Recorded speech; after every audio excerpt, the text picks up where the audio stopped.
The first week of December, the Living Water School took a journey into nature along the Chesapeake Bay. It was a magical time. We hiked across the beach, through the woods, rolled down grassy hills, looked at osprey nests, collected seashells and rocks to analyze.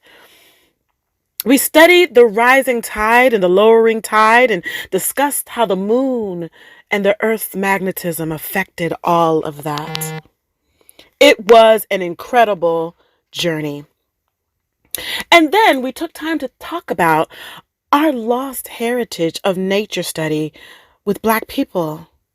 From ancient times through slavery and even after a little of that, we learned about how our ancestors used nature study to build the foundations of early science and medicine, and how that knowledge was brought with them to America as enslaved people. And probably because of that knowledge, they were able to survive such a tragic occurrence in their life. Through that knowledge, they discovered those plants that could be used to heal the wounds left by scars from beatings of the master. They learned what things, what animals, what plants could be eaten, since it was hard to be fed while in captivity for many of them. They also learned how to use that knowledge to help them escape to freedom, because they could read the stars. They could see which way was east. They could tell what seasons would help them know when was the best time to travel. They could read which way was north, south, east, or west without a map, all because they were masters of nature study. Somehow we've lost touch with that heritage.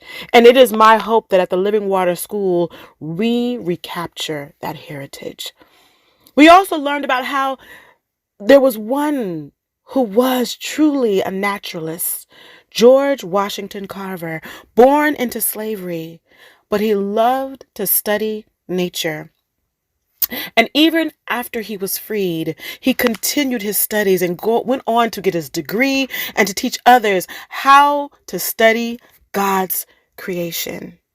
He even says, reading about nature is fine, but if a person walks in the woods and listens carefully, he can learn more than what is in books, for they speak with the voice of God.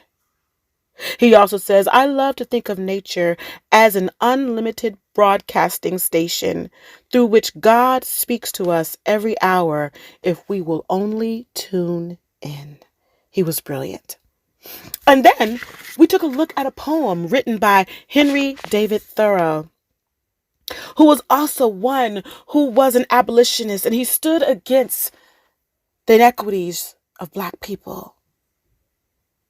And he wrote Civil Disobedience. Martin Luther King based the civil rights movement on that essay. But he was not just an abolitionist. He was also a naturalist. And he spent time, 2 years exactly, to study nature around a place called Walden Pond. But what also made him special is he knew about the history of that space around that pond, and that at one time Black people freed from slavery settled there. And he wrote about them in his book called Walden. Henry David Thoreau also wrote a poem called Nature. And it says, O nature, I do not aspire to be the highest in thy choir, to be a meteor in the sky, or comet that may range on high, only a zephyr that may blow among the reeds by the river low. Give me thy most privy place, where to run my airy race in some withdrawn unpublic mead. Let me sigh upon a reed, or in the woods with leafy din, whisper the still evening in.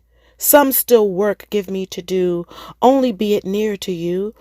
For I'd rather be thy child and pupil in the forest wild, than be the king of men elsewhere, and most sovereign slave of care. To have one moment of thy dawn, than share the city's year forlorn. He says in this poem, more than in a palace, I'd rather be in nature.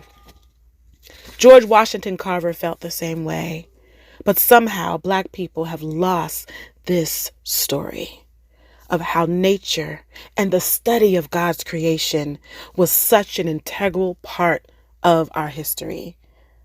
We will be going into nature again in March, and we will study again along the Chesapeake Bay, but this time in spring. And we hope that you'll join us.